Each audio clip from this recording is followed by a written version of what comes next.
is a beautiful piece. The stone is exceptional.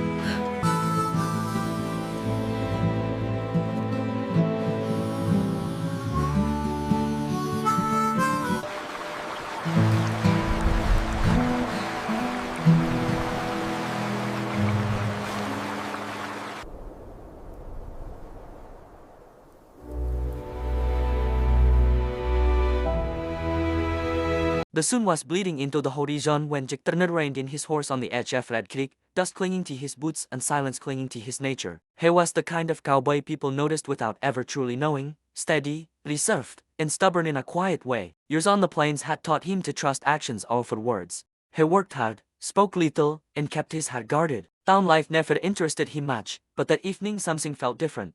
As if the wide open land itself was holding its breath, preparing him for a moment that would quietly change everything. Near the trading post, a small group of Apache women arranged handmade silver jewelry on woven cloths. Their laughter carried softly through the air.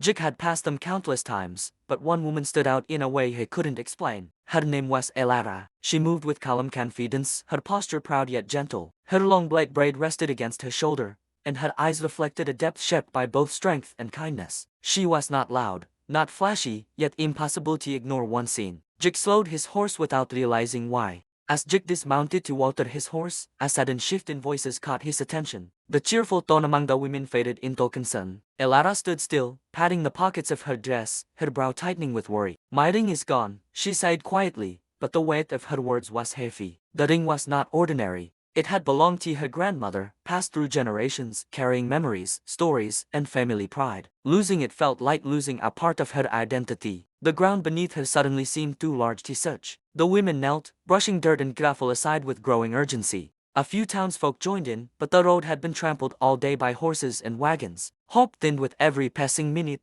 Jake watched from a short distance, feeling an unexpected pull in his chest. He did not know Elara, yet her quiet distress stirred something in him. He tied his horse and stepped forward, ensured why he felt responsible. "Mind if we help?" he asked simply, breaking his usual habit of staying unseen. Elara looked up, surprised by his voice. Their eyes met properly for the first time. There was no more rush in that moment, only a stillness neither had expected. "Any help is welcome," she replied, offering a small, grateful smile. They began searching side by side, scanning the dirt carefully. Jake moved with slow patience, trained by years of trekking cattle across endless land. Minutes stretched into long silence. The sky darkened. The ring did not appear. Elara tried to mask her disappointment, but it lingered in her eyes like a shadow. Trying to ease the tension, Elara let out a quiet laugh that carried more sadness than humor. "If you find it, cowboy, I might just have to marry you." The other women chuckled, treating it as light-hearted talk. Jake froze for a heartbeat. He knew she was joking, yet the words struck him with unexpected force. He cleared his throat, hiding his surprise behind a faint smile. "That'd be quite a reward for our lost ring." Elara smiled but, unaware that her casual joke had settled deeply into his thoughts. Night crept in, and the search was finally abandoned. Elara thanked everyone, though disappointment lingered. Jake rode back to his ranch under a sky heavy with stars, but sleep refused to come easily. Her voice replayed in his mind, not the joke itself, but the look in her eyes when she spoke. He told himself it meant nothing. They were strangers, yet something about her quiet strength and gentle dignity unsettled his usual emotional distance. For the first time in years, a simple moment refused to fade. Before sunrise, Jake was already saddling his horse. The plains were silent except for the wind and hoofbeats. He rode back toward Red Creek with a single thought driving him.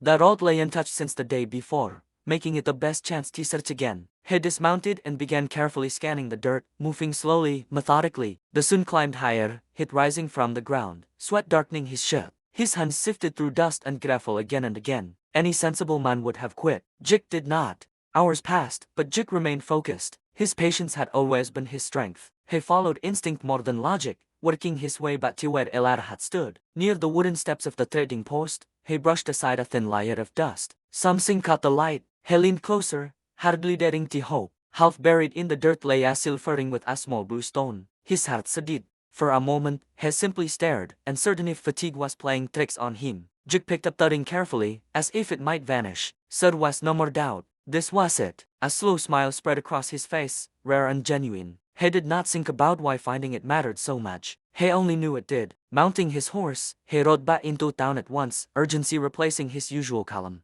When he reached the trading post, Elara was set again, arranging jewelry. She greeted him politely, not expecting anything beyond conversation. Jig stopped in front of her and opened his hand. "I believe this belongs to you." Elara froze. Her eyes widened, then filled with disbelief. She covered her mouth, staring at the ring. "My grandmother's ring," she whispered, voice trembling. She took it carefully, as though afraid it might break. "I thought it was gone forever. How did you find it?" Jig simply said he returned at dawn and kept looking. Her gratitude was quiet but powerful, changing the space between them. Elara looked at him with a warmth that hadn't been said before. "I don't know how to thank you," she said sincerely. Jig remembered her joke, hesitated, then smiled gently. "You did make me a promise." She blinked, then flushed with embarrassment. "I was only joking." Jig nodded. "I know." Yet neither could deny the shift in the air. Something had begun, unplanned and undeniable, born from a lost ring and a man who refused to stop searching. After that morning, Red Creek no longer felt like just another stop on Jack's supply route. He found himself leading into town more often than necessary, creating small excuses that fooled no one but himself. Each visit carried the quiet hope of seeing Elara again. Their conversations, once polite and brief, grew longer and more natural. Jig discovered her intelligence,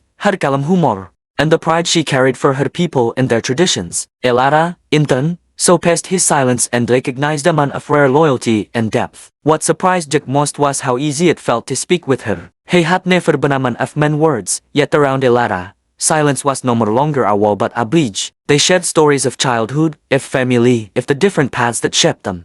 Jig spoke of long nights under open skies and the loneliness that came with a wandering life. Elara spoke of community, of responsibility, and of balancing tradition with a changing world. Their differences did not divide them. They gave each other new ways to see life. One afternoon, Jack asked if she would ride with him along the river. He said it casually, but the question carried more weight than he admitted. Elara hesitated only briefly before agreeing. The ride was calm, the sound of hooves and wine filling the space between words. They spoke comfortably, no more longer searching for the right things to say. When they reached the riverbank, Jack dismounted and offered his hand. Their fingers touched, and both felt the moment linger longer than necessary. Standing by the slow-moving water, Jig realized he could not hide behind habit anymore. "About that day with that ring," he said quietly, eyes fixed on the leafer. "I know you were joking, but he hadn't stopped thinking about it."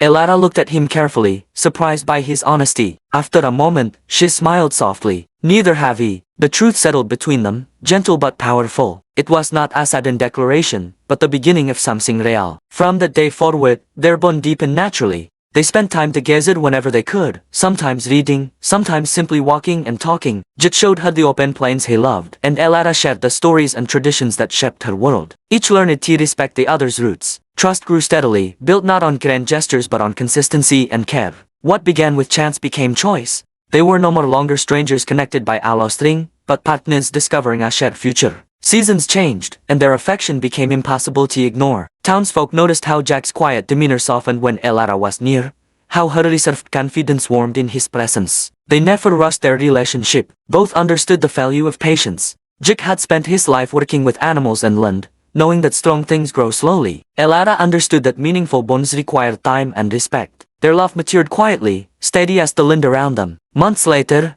Jack stood again near the trading post, the same place where everything had begun. This time, his heart raced harder than it ever had on the open range. In his pocket rested a small box containing a silver ring with a blue stone, carefully crafted to echo the one he had returned to her. It was not meant to replace her grandmother's ring, but to stand beside it, a symbol of something new built upon something old. When Elara approached, she sensed at once that something was different. Jack's usual calm carried nervous energy. "Is something wrong?" she asked. He shook his head. "No more. Something's light." He took a breath and opened the box. The ring caught the light. Elara stared, stunned into silence. Jig met her eyes, voice steady despite the weight of the moment. He spoke not of fate, but of choice, of searching, and of finding what truly mattered. "I found your grandmother's ring by refusing to quit," he said quietly. "But finding you wasn't chance. I chose to keep coming back. I chose to know you. I choose you now." He paused, then asked the question that had been growing in his heart for months. "Will you marry me?" For a long second, the world seemed to stop.